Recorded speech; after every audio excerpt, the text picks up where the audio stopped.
Republicans and conservatives and talking heads, pundits, the folks over at Fox News, they're all grasping at straws right now, trying to find a good attack against Joe Biden that's actually going to stick.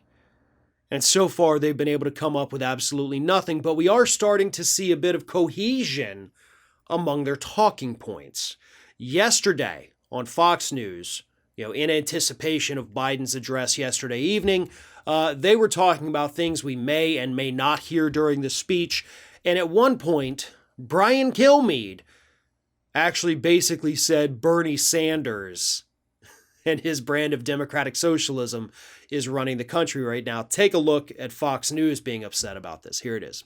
He will not be including that campaign plan to raise the estate tax from 40 to 45% or lower the exemption from 11 million to 3.5 million, because there are a lot of people, particularly family farm owners, who are very concerned about that particular provision. Yeah. If it went in, they would be sunk. Yeah, he'll get around to it. Trust me. America, you elected Bernie Sanders. You just didn't know it. Don't threaten us with a good time, Brian. A lot of us would love to see a President Bernie Sanders and get some real progressive agenda passed here in the United States. But Kilmeade wasn't alone yesterday in saying this. We also had Republican Senator John Barrasso, who tweeted out, "President Biden has turned over the keys to the White House to the far, far left wing of his party. These are the people who are for big government programs and socialism." You know what's really funny about this to me is one, not only is none of this true.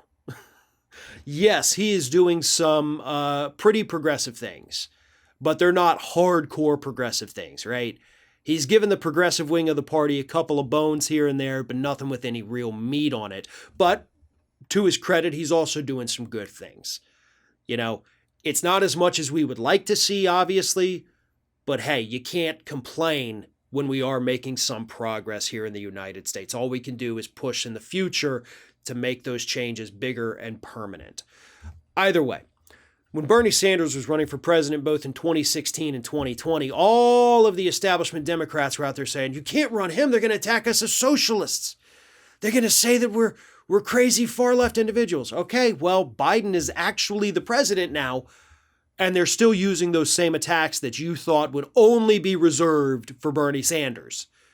Like, you could put up Joe Manchin as a Democratic nominee for president, and they would still try to label him as a socialist.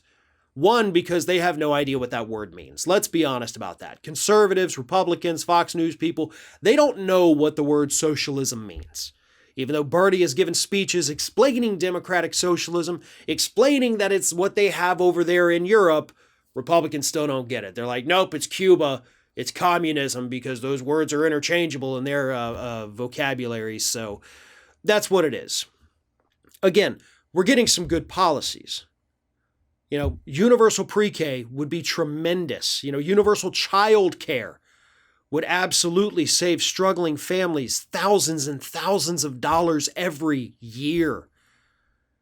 It's a sick and twisted country that we live in when parents have a child and then they have to, both parents have to go back to work, and one parent's salary is only enough to cover the daycare for the kid, because the other parent has to go to work, so the child has to go to daycare, but the work is only enough to pay for the daycare. I know, because for a long time early in my marriage with our kids, that's the situation me and my wife were in. Every dime that she made was only just enough to cover our kids being in childcare.